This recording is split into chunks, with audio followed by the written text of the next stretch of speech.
నేను ఎందుకు చెప్తున్నానంటే రీసెంట్గా నేను గత ఈ 3-4 రోజులు అంకుల్ నేను ఇద్దరం బాగా తిరిగాను క్లోజ్గా. అంకుల్ షేర్ చేస్తూ ఉంటుంటే ఆయన విజన్ని నేను ఆశ్చర్యపడిపోయాను. అంకుల్ అంటే ఆయన చెప్తా ఉన్నాడు, నేను వింటా ఉన్నాను డ్రైవ్ చేసుకుంటాను. అరే అంకుల్ నా విజన్ అదేనా అంకుల్ అని నేను మనసులో మాట్లాడుకుంటున్నాను. అంటే చూడండి, అసలు నేను అంకుల్తో తిరిగేంత ఏజ్ కాదు అంకుల్ది నాది. కానీ దేవుడు నాకు ఇచ్చిన ఆ ఛాన్స్లో అరే అంకుల్ విజన్ నాదా, అరే నాకు దేవుడు సేమ్ ఇచ్చాడే అని అనుకున్న కొన్ని గంటలు. ఎక్కడ అంటే మేము రెజిమెంటల్ బజార్ దాటుకుంటే మన అక్కడ అపోలో హాస్పిటల్ ఉంది కదా, అంకుల్ అక్కడ నుంచి సిగ్నల్ సైడ్ సంగీత వరకు నాకు అంకుల్ మాట్లాడుతూనే ఉన్నాడు. నేను అనుకున్నా నా కళ్ళలో నీళ్ళు వచ్చేసినాయి. ఎంత మంచి దేవుడు కాదు అంటే అది హోలీ స్పిరిట్ ఒక్కటే అండి గైడ్ చేసేది. ఎవరుగా ఏ ఫ్రెండ్షిప్ చేయదు, ఏ రకంలో నీకు సపోర్ట్ చేయరు, ఎవ్వరు సపోర్ట్ చేయరు. కానీ హోలీ స్పిరిట్ ఒక్కటే. ఆ పరిశుద్ధాత్మని మనము వెంబడేసుకొని తిరుగుతూనే అర్థమవుతుంది. దేవుడన్నా, వాక్యమన్నా, సేవకుడన్నా, సంఘమన్నా అప్పటి వరకు అర్థం కాదు. ఎవరికి కూడా అర్థం చేసుకోలేము. ఎందుకు చెప్తున్నానంటే ఈ డెప్త్ అంటే ఆ లోతు మీరు దిగితేనే మీకు తెలుస్తుంది. నాకు తెలుసు కాబట్టి నేను చెప్తున్నాను బాహటంగా. కాబట్టి నేను అంకుల్తో షేర్ చేసుకుంటా ఉన్నాను, నా విజన్ కూడా షేర్ చేస్తున్నాను. అంకుల్ నా దగ్గర ఉన్న మరి అన్న నువ్వు కూడా హెల్ప్ చేయాలా, నువ్వు కూడా నిలబడాలంటే నేనన్నా అంకుల్ నేను నిలబడే 20-30 సంవత్సరాలుగా నేను మినిస్ట్రీలో ఉన్నాను. నువ్వు ఏ వర్క్ ఇచ్చినా నేను చేస్తా, అట్లేం లేదు. దేవుడు చెప్పిన దానికంటే, సేవకుడు చెప్పిన దానికంటే నేను మళ్ళీ సెకండ్గా నేను ఆలోచించే వ్యక్తిని నేను. మీరేం భయపడద్దు, మీరు ఎంజాయ్ చేయండి మీ డేస్ని అని నేను సపోర్ట్ చేశానమాట. అక్కడ ఆపాను నేను. ఎందుకు చెప్తున్నాను ప్రియా దేవుని బిడ్డలారా, అంకుల్కున్న విజన్ చాలా వైల్డ్గా ఉంది. ఎంత బహాటంగా అంటే ఆయనకు ఒక కోరిక అనమాట, దేవుని వెంబడించాలి, దేవుణ్ణి స్థిరపరచుకోవాలి కుటుంబంలో, లేకుంటే వ్యక్తిగా, సంఘంలో ఏదో విధంగా దేవుణ్ణి ముందు పెట్టాలి. కొందరేమో ఏమంటారంటే దాన్ని ఫాస్ట్గా మాట్లాడేసి దాన్ని విడుదల చేసేస్తారు.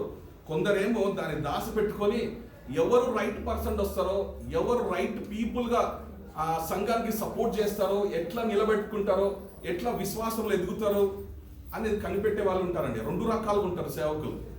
కాబట్టి ఈరోజు దేవుడు మరి నాకు ఇచ్చిన ఈ ఆపర్చునిటీని నేను ఎట్లా వాడుకుంటున్నాను అనేది మీరు కూడా గమనించాలి. ఎందుకంటే మనం ఏదో సాక్ష్యం చెప్పుకోవడానికో, లేదా మనకున్న స్కిల్ అంటే నాకున్న ఎక్స్పీరియన్స్ ఈ పని చేయవు ఎక్కడ. నాకు దగ్గర 20-30 సంవత్సరాల ఎక్స్పీరియన్స్ ఉంది మినిస్ట్రీలో. నేను అవన్నీ పెట్టుకొని నడిస్తే నేను జీరో అయిపోతా ఒక్క నిమిషంలో. కాదు, పరిశుద్ధాత్మ నడిపించాలి, పరిశుద్ధాత్మ నిలబెట్టుకోవాలి. పరిశుద్ధాత్మనే ఎట్లా అంటే గంభీరత్వంను ఆయన కనపరుచుకుంటాడు. ఆ విజన్ నేను అంకుల్లో చూశాను. అంకుల్ షేర్ చేసుకున్న విధానాన్ని నేను చాలా అప్రిషియేట్ చేసుకున్నాను దేవుని దగ్గర. శ్రీలతతో నేను షేర్ చేసుకున్నాను. చూడు అంకుల్ విజన్ నా విజన్ ఒక్కటే తెలుసా, ఎంత గ్రేట్ తెలుసా. ఆ అంకుల్ నాకు కలవడము, మళ్ళీ మీ సంఘంలో రావడం, అది నాకే గొప్పతనం అని నేనే ఫీల్ అయ్యాను.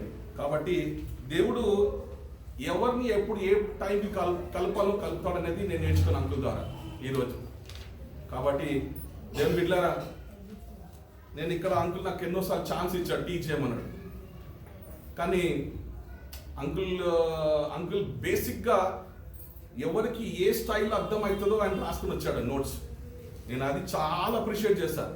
నేను ఒక క్రీమ్నే, కేక్ మీద ఉన్న క్రీమ్నే జస్ట్ నా ఎంకరేజ్మెంటు, నా ఎక్స్పీరియన్స్ కొంచెమే ఆ కేక్ మీద ఏదైతే మనం క్రీమ్ మూస్తారో నేను ఆ స్టైల్లోనే అంకుల్కి సపోర్ట్ చేశాను. So discipleship is very important లైఫ్లో. మనం అందరము గొప్పగా లీడర్గా కనపడాలని కోరుకుంటాం. కాదు, శిష్యరికం చాలా ఇంపార్టెంట్.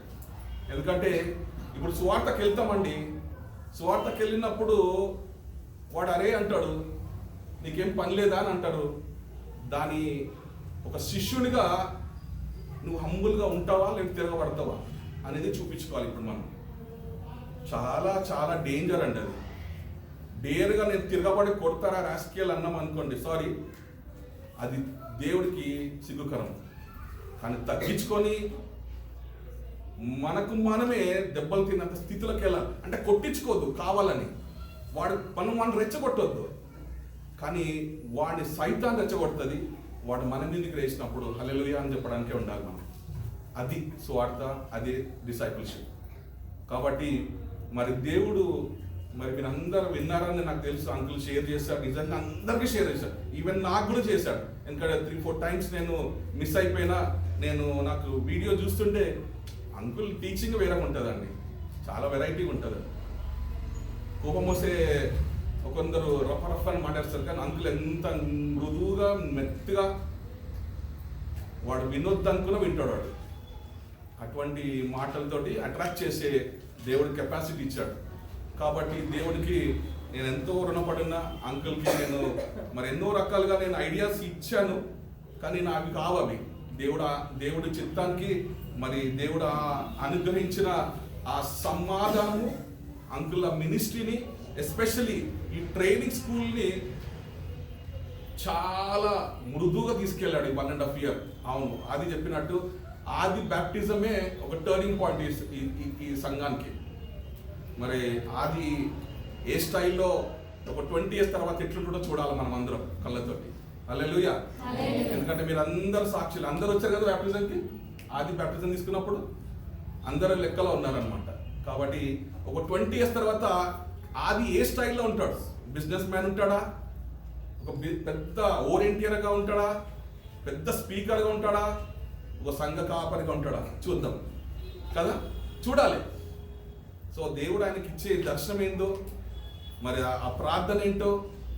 ఎందుకంటే ఆయన టర్నింగ్ పాయింట్ ఈ బైబిల్ స్కూల్కి ఇప్పటికైతే ఈ 1.5 year. ఎందుకంటే ఇవాంజలిజం, డిసైపుల్షిప్, మళ్ళీ తర్వాత ఇంకా 2-3 కోర్సెస్ ఉన్నాయి, మిషన్స్ కూడా ఉంది, ఇంకొక లీడర్షిప్ కూడా వస్తుంది ఇప్పుడు కొత్తగా.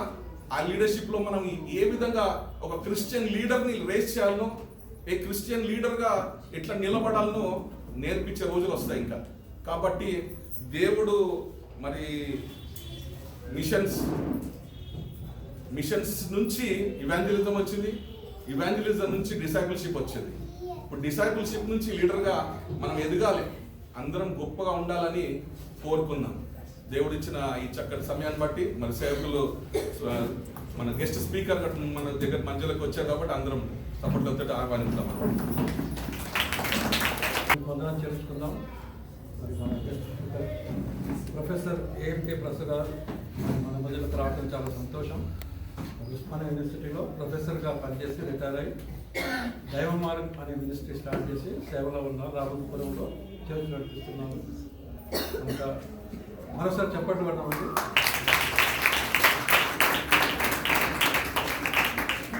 అదేవిధంగా మరి డాక్టర్ పి జడ్సన్ గారు మన మధ్య ఉండడం చాలా సంతోషం. అతను కూడా మరి ఉస్మానియా యూనివర్సిటీలో జువాలజీ సబ్జెక్ట్లో ఆయన ప్రొఫెసర్గా ఉండి రిటైర్ అయ్యి మినిస్ట్రీలో ఉన్నారు. యాక్చువల్లీ చాలా బిజీ పర్సన్, చాలా దేశాలు తిరుగుతుంటాడు, మరి మనకు దొరకడు. కానీ యాక్చువల్గా ఈరోజు వాళ్ళ కమిటీ మీటింగ్ ఉండే అమెరికా నుంచి వాళ్ళ స్పాన్సర్ కూడా వస్తున్నాడు. అంటే మన కొరకు అవన్నీ సెట్ చేసుకొని ముందుగానే చేసుకొని మన కొరకు వచ్చినాడు కనుక చెప్పట్లున్నాం.